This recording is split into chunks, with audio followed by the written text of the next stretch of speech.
para Jesus. Uma linda salva de palmas. Meus irmãos, esse dia eu estou falando aqui sobre a graça de Deus. Está um estudo muito lindo e muito importante. Vai ter coisa aqui que você vai dizer, é disso que eu precisava. Então você que assiste todo dia, continua firme. Mas antes de falar, eu vou para o Salmo 119, o versículo é o de número 41, que diz assim, o salmista pediu a Deus: venham também sobre mim as tuas misericórdias, ó Senhor, e a tua salvação segundo a tua palavra. Às vezes nós pedimos coisas a Deus, mas não estamos ligando a palavra. A palavra é Jesus. Ele disse, eu sou o caminho, a verdade e a vida. Ninguém vem ao Pai a não ser por mim. Então eu estou num desespero, eu sou de Deus. Mas eu não me apoio na palavra, não me ligo nela, não uso a fé que ela me deu. Eu não vou encontrar Deus, eu vou ficar sozinho. Muitas vezes nós estamos tomados assim por uma luta, estamos até meio chateados, nervosos, e achamos que Deus tem a obrigação de nos atender. Nós temos a obrigação de atender a Ele. A revelação que Ele dá é para a gente crer e assumir e determinar que aquilo se realiza. E Jesus explicou como e porquê, para que o Pai seja glorificado no Filho. É um motivo muito mais alto. Está em João 14, 13. E tudo quanto pedirdes em meu nome. O pedir significa reivindicar, determinar, tomar posse. Eu o farei, para que o Pai seja glorificado no Filho. A gente não está pensando nisso, nós achamos que pode de alguma maneira, não funciona. É igual se você mora do lado de uma usina elétrica e você cisma que agora não precisa mais da usina. Você está perto, você fura um buraco no muro lá e enfia do outro lado. O lado tem muita força, você não tem jeito, você não vai pegar a energia de lá. Você tem que fazer a canalização como tem que ser feito, senão também vai queimar a sua casa e explodir. Tudo é direitinho. Nós temos que parar de ser crianças bobinhas que acham que basta fazer uma oração. Uma vez um homem disse assim, quando estou perturbado, vou lá na igreja, faço sacudimento, aí eu fico bom. Tem dia que não vai funcionar mais. Pode ter funcionado um dia por misericórdia de Deus. O certo é você entrar na presença de Deus, viver na presença de Deus, como o Senhor Jesus disse, tende fé em Deus, mantenha a fé em Deus e você vai ser abençoado. E no versículo seguinte, além dele pedir, agora vem também sobre mim as tuas misericórdias, ó Senhor, e a tua salvação segundo a tua palavra, aí ele diz, assim terei que responder ao que me afronta, pois confio na tua palavra. O diabo sabe quando você está confiando na palavra de Deus. Quando você está ligado em Deus, você é um canal de fogo divino, porque Deus é um fogo consumidor, não da gente, mas consumidor do inimigo. Aí você repreende, ele vai embora. Do contrário, é oração boba, simples, que não vai ter resposta. E você já ora sabendo que não vai responder, não vai ser respondido. Agora vamos passar para a graça de Deus, porque nós já começamos na graça agora, lá no livro de João, capítulo 1. E eu vou te dar só uma parte, que depois tem outras partes do programa, e mais na frente eu volto. O capítulo 1 de João, ele fala sobre o Senhor Jesus como verbo de Deus. Começa dizendo, no princípio era o verbo estava com Deus e o verbo era Deus. Verbo é a palavra de Deus, isso é no princípio. Ele continua sendo Deus. Veja o versículo 14. E o verbo se fez carne e habitou entre nós, e vimos a sua glória, como a glória do unigênito do Pai, cheio de graça e de verdade. O verbo se fez carne, foi assim que Jesus veio. Ele era o verbo, a palavra de Deus, o que fazia a obra do Pai. Diz aqui no João mesmo, 3,16, que Deus amou o mundo de tal maneira inexplicável que deu o seu único Filho, para que todo aquele que nele crê não pereça, mas tenha vida eterna. Está todo explicado, todo o propósito aí de Deus enviar Jesus ao mundo. E ele nasceu da Virgem, tornou-se uma semente, despiu das suas prerrogativas e nasceu como todos nós nascemos, pelo nascimento materno. Então ele é do mundo também, da terra, ele é terráqueo. Porque se não fosse assim, não poderia estar. João 10:1 ele explica isso, que quem passa por outra porta, por outra parte, é ladrão e salteador. O diabo é ladrão e salteador, mas o Jesus não. Ele nasceu, passou pelo mesmo processo que eu passei, você passou.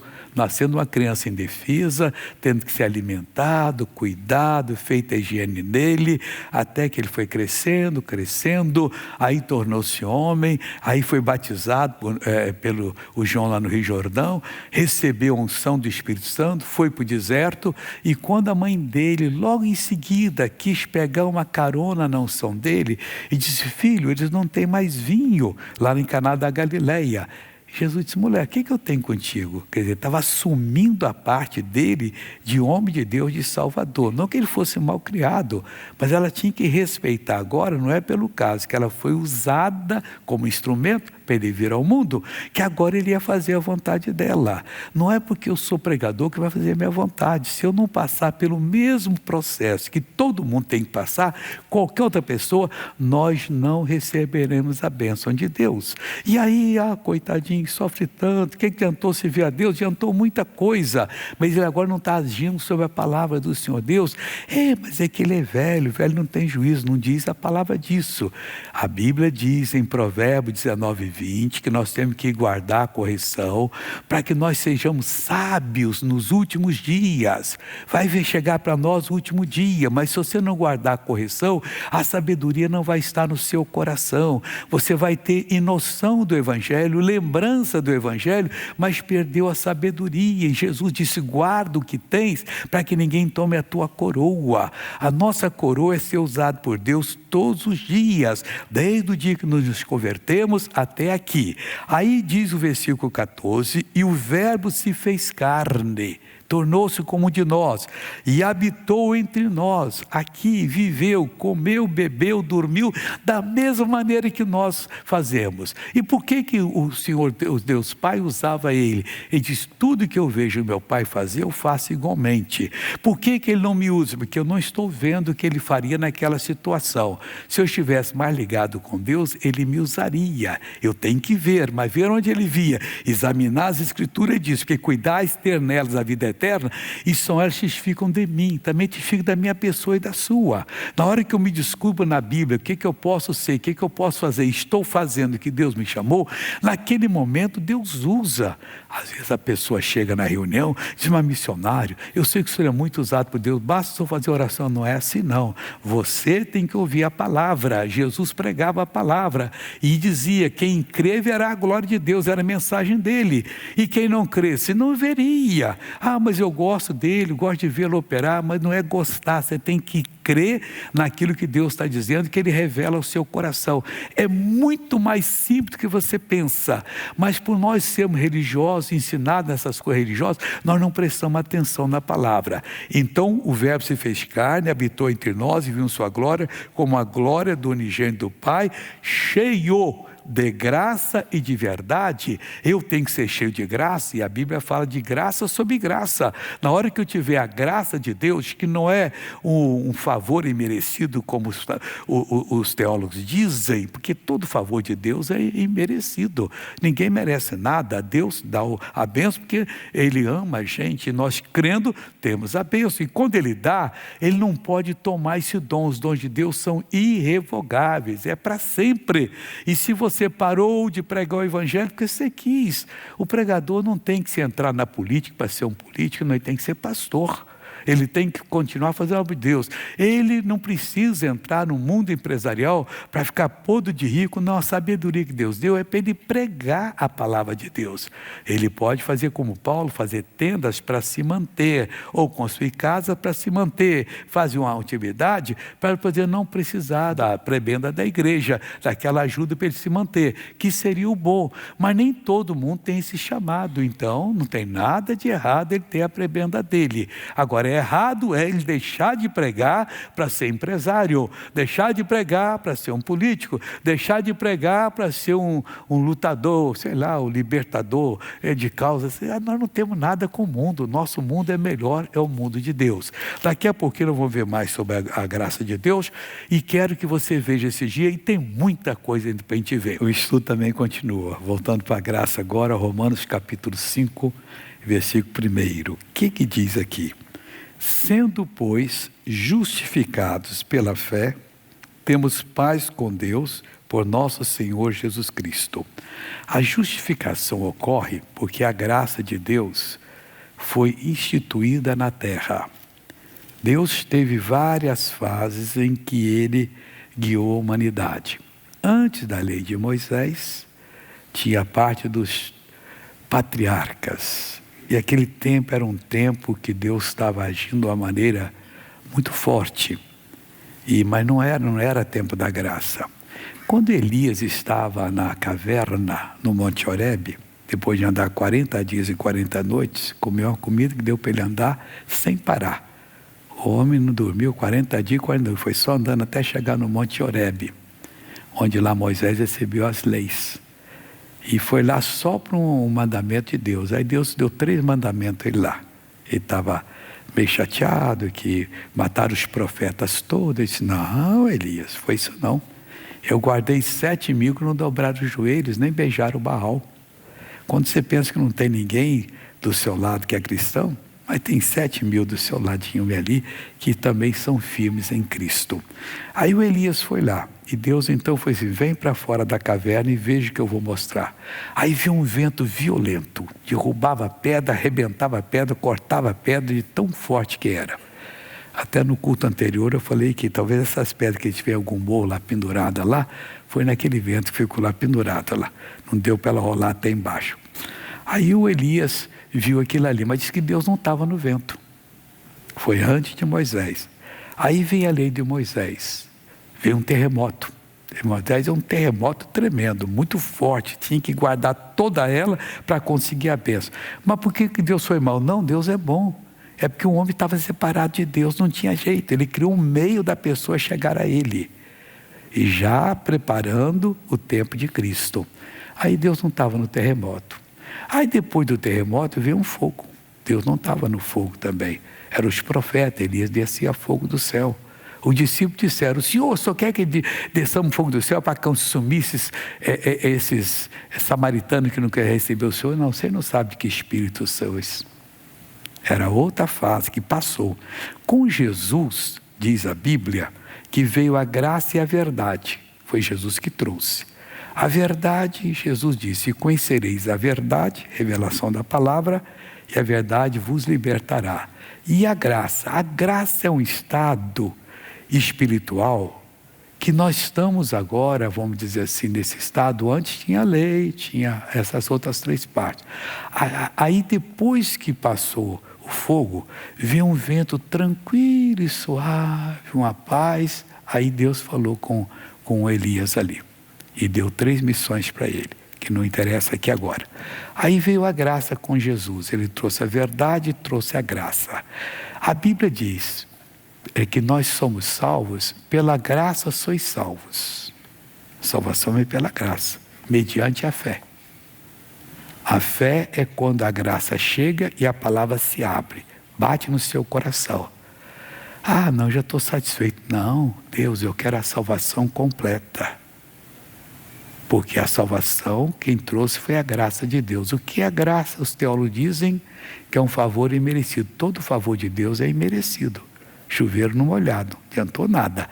A graça é o mover de Deus em nossa direção, que nos perdoa os pecados, por mais encardido que estejamos com eles, que nos salva, que nos cura, que nos liberta e que opera em Jesus. Aí diz aqui que nós somos justificados pela fé, temos paz com Deus, temos liberdade, não somos mais inimigos. E a justificação vem pela graça, que já vimos isso aqui há 2 programas atrás. Pelo qual, por Jesus Cristo, também temos entrada pela fé a esta graça. Então a fé nos faz entrar na graça de Deus. Momento que nós não temos que fazer nada. Não temos que ir passar 30 dias em jejum, Deus. Não estou aguentando ficar em pé de tanta fraqueza, mas eu vou chegar até o 30º. Nem faça isso. Você pode morrer no caminho. O ser humano não pode passar sem comer. A menos, caso de Moisés, que Deus levou ele lá no Monte Horebe, passou 40 dias. Desceu, o povo tinha se corrompido, ele quebrou as tábuas, Deus chamou de volta, passou mais 40 dias, mas aí Deus tratava dele. Mas fora disso, nem tente. Pessoa que está doente, então, tem diabetes, não pode ficar 24 horas sem comer. Tem que comer no horário certo, não pode comer certas comidas. Não, mas eu vou fazer, não é assim, você não tem que provocar. Deus, quando curar, você sabe que foi curado. Ainda vai o doutor e testifica, você não tem mais nada. Aí você pode fazer. Continuando aqui agora. Pelo qual temos entrada pela fé a esta graça. A fé está em tudo, até na entrada para receber a graça. Da qual estamos firmes. E nos gloriamos, na qual estamos firmes. E nos gloriamos na esperança da glória de Deus. Qual a esperança da glória de Deus? Que nós aceitemos o que Ele está fazendo e passemos a desfrutar. Ou você acha que Deus enviou Jesus por brincadeira? Deixar o filho dele ser humilhado, arrancava a barba dele, batiam nele, pregaram ele na cruz, xingavam de tudo quanto é nome. Não, Deus tinha um propósito santo. Nós temos que nos gloriar na esperança da glória de Deus. Qual a esperança? Que eu seja uma pessoa que vá fazer a vontade divina. Que eu não vá tomar um caminho, depois de tantos anos, o caminho do pecado. É que eu encontrei aquela pessoa, não, está amarrado em nome de Jesus. A minha pessoa eu encontrei há 49 anos que eu sou casado. Não tem esse negócio não, e cada um tem a sua. Casou-se, é para sempre, casamento, é isso aí, união.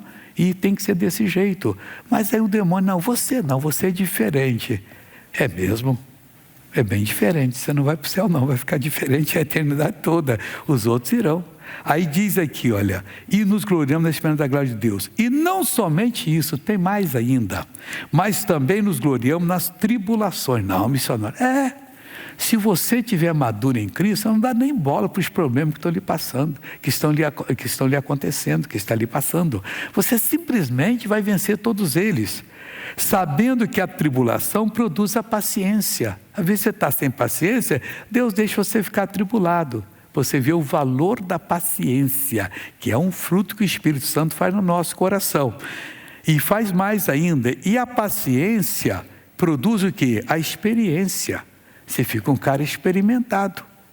Eu já passei por crises iguais a essa. Fiquei firme na palavra de Deus e venci, vou vencer mais essa.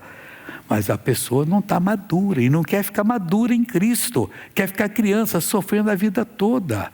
Irmãos, a melhor coisa que aconteceu na nossa vida foi aceitar Jesus, mas foi na vida natural, é quando nós chegamos à idade adulta, passamos a ser senhor da situação.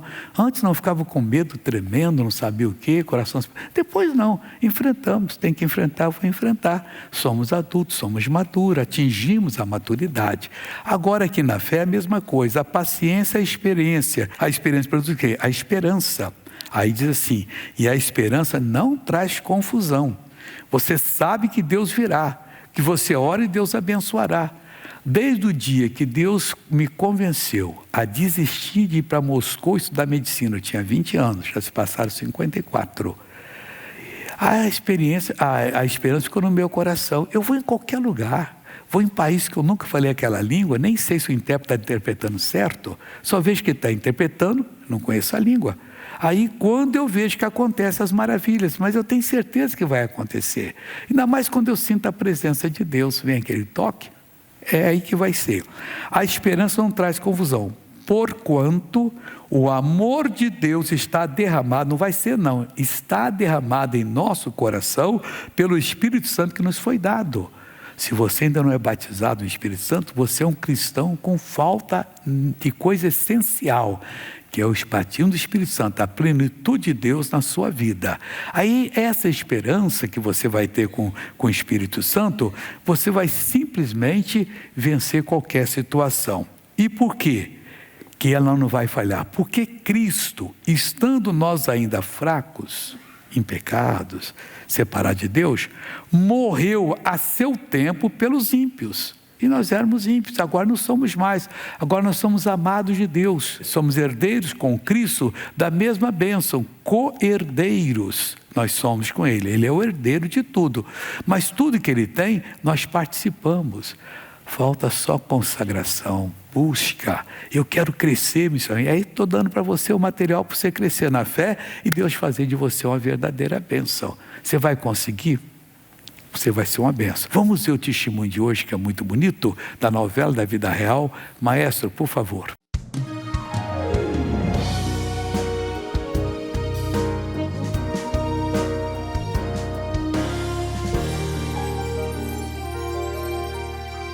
Em 2012, eu comecei a sentir mal-estar no estômago, no esôfago, fígado e, para completar, atingiu também os intestinos. Os sintomas eram bastante diarreia, indisposição, fadiga, né? Porque ela ficava muito fraca, não podia sair de casa, não conseguia se alimentar direito, porque tudo que ela comia fazia mal. O médico da gastro fez vários exames, mas não conseguiu constatar. Daí eles me passavam de um especialista para outro especialista. Mais exame, mais remédio. Isso passou para uns 10 a 12 médicos da gastro. Ela cansou de ir no médico, tomar as medicações, e os médicos não davam uma resposta positiva para ela. Exame não achava o problema, né? Falava que eu tinha que me acostumar, que era aquilo mesmo, que eles não conseguiam dar um diagnóstico definitivo. Eu me sentia mal. Fui sofrendo 10 anos, né? E também era um sacrifício porque eu fiquei complexada para sair de casa, para passear, participar de reunião, festa da família. O meu único passeio era a casa de Deus, porque eu sabia que eu ia lá, participava das bênçãos de Deus e voltava para casa. Devido aos complexos, eu tomava de 3 a 4 banhos por dia, tomava base de 15 a 20 comprimidos por dia, mas não resolvia nada, não. Então era complicado, né? Não tinha o que fazer. Gastei muito dinheiro com remédio. Foi aonde que tomei uma decisão. Fiz um voto com Deus. Aquele dinheiro que eu estava comprando o remédio, eu resolvi cumprir o mandamento do Senhor, que é um grande mandamento, o dízimo. Teimosia não resolve nada. O negócio é de obediência. Ler, meditar e obedecer. Comecei a assistir nossa TV, gostei muito, me senti feliz. Depois que a mãe colocou a nossa TV, que é as orações feitas no copo d'água, Deus usou tremendamente o missionário. Até litro de água colocava. E aquele litro tomava o dia todo, aquela água ungida. E fui notando diferença na minha vida. As dores foram desaparecendo, o mal-estar. Eu tinha muita azia, aquela azia sumiu, nunca mais voltou. Chegou um dia que eu pensei, meu Deus, muito obrigada que eu estou curada, estou liberta. Glória a Deus. No mês, tomando água ungida, em janeiro de 2022. Aí eu dei muito valor na santa palavra de Deus, na obra de Deus. E também daí eu senti o desejo de patrocinar. Para mim é um grande investimento porque Deus me ajudou, me abençoou, me prosperou. E hoje eu posso dizer que sou muito feliz. Graças a Deus, eu vou em restaurante com meus filhos, minhas noras, com meus netos. Isso é 2, 3 vezes por semana. Como tudo de bom e de melhor. E graças a Deus que nada mais me faz mal. Ela pode comer o que ela quiser. Não tem que ficar escolhendo a comida. O intestino dela ficou renovado. Não precisou mais eu ir no médico. Não tem necessidade. Porque estou curada para a honra e glória do Senhor Jesus. Estou tão feliz porque, graças a Deus, ela voltou a ser como era antes, né? Aquela pessoa animada, feliz. A minha televisão, quem está me ouvindo, é 24 horas por dia. É o maior investimento da tua vida, porque as bênçãos caem como chuva na nossa casa. Eu bati muitas portas, mas só achei felicidade e vitória com Jesus.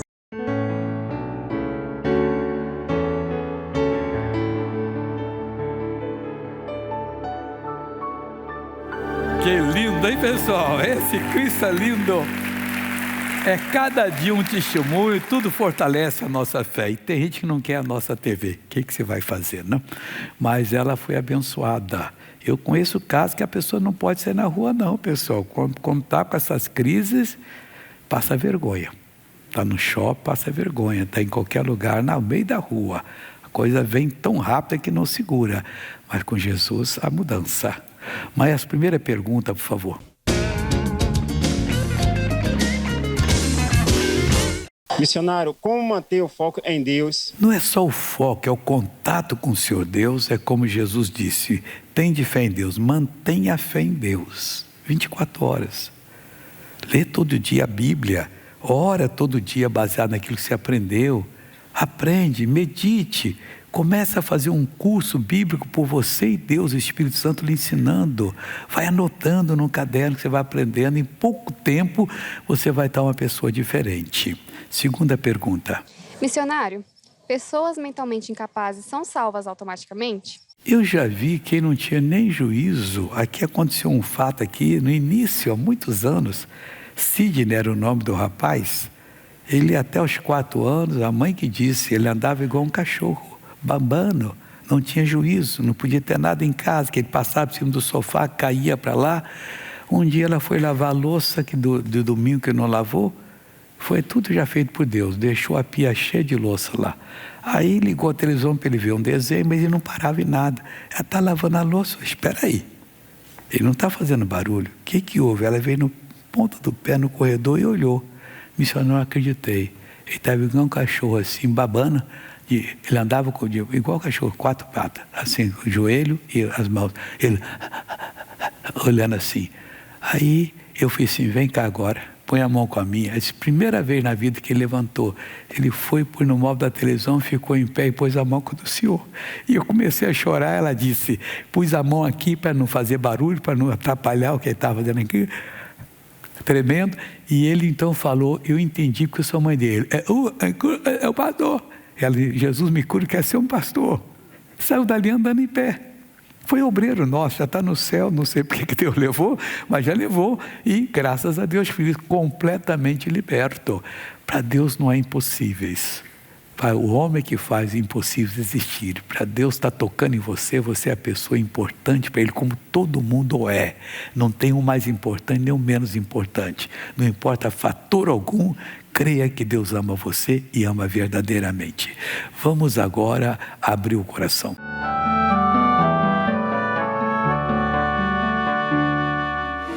Missionário, meu filho sofreu um grave acidente. Devido a isso, ele perdeu os movimentos do braço esquerdo. Com isso, está extremamente deprimido. Sempre digo a ele que podemos vencer essa situação pela fé, mas o quadro é desanimador. Preciso de forças para não desistir. Como posso alimentar a minha fé? Não só a sua dele. Eu, se fosse você, está sentado e diz, filho, humanamente não tem jeito, mas aqui tem jeito. Olha o que eu li aqui na Bíblia, lê para ele. Outro dia eu mandei ele ler para você, ele vai aprendendo. Vamos crer desse jeito, começa em pouco tempo e está mudado. E para Deus fazer isso é fichinha. Tantos casos que nós já vimos aqui, como essa mulher aí, tantos anos sofrendo problema gastrointestinal, com essas limitações dela toda, e Jesus Cristo vai e cura a mulher através de água que ela bebia todo dia, que eu abençoava lá no SOS. E olha, agosto chegou, a mulher ficou curada para sempre, agosto de 21. E vai ser uma bênção para você, de 20, eu nem lembro mais, sei que foi um agosto aí. Agosto de Deus, pronto. Fui abençoado agosto de Deus. E eu vou agora fazer a oração da fé com vocês, junto com o pastor Jânio. Fique em pé, por favor. Meu irmão, você está no reino da graça. Não perca as explicações, que isso vai dar muita coisa boa na sua vida, esses próximos programas, em nome do Senhor Jesus. Pai, estamos chegando agora. E eu sei que tem gente, ó Deus, que está igual aquela mulher que falou agora e não se envergonhou. Não tinha controle mais, ó Deus. Quando vinha a pressão, onde estivesse, ela se sujava o local. Mas, Pai, ela não sabia dar muito valor à Tua palavra. Que palavra sábia que entrou no coração dela. E ela começou no SOS orando, bebendo a água. E Deus foi melhorando, até um dia que ela viu que estava curada. Hoje ela come qualquer comida, vai a qualquer lugar, não tem mais nada. O que mudou, ó Deus? Mudou a maneira dela te servir. Ah, meu Deus, muda essa pessoa também que está precisando da bênção. Deus tem caso sério aí que precisa, Pai. É o coração que pode ter um infarto a qualquer hora. Oh Deus, pode ter um AVC essa pessoa, ela pode ter outro problema, Paulo já está tendo, já teve, mas Deus, o Senhor é o curador, o restaurador, e nós entramos em batalha agora para dar a bênção para essa pessoa, e nós repreendemos esse mal em nome de Jesus, tanto eu quanto o pastor Jaime, e nós dizemos agora: mal, você vai sair, você vai bater em retirada, solta este homem, solta essa mulher, solta essa pessoa. Nós ordenamos em nome de Jesus Cristo.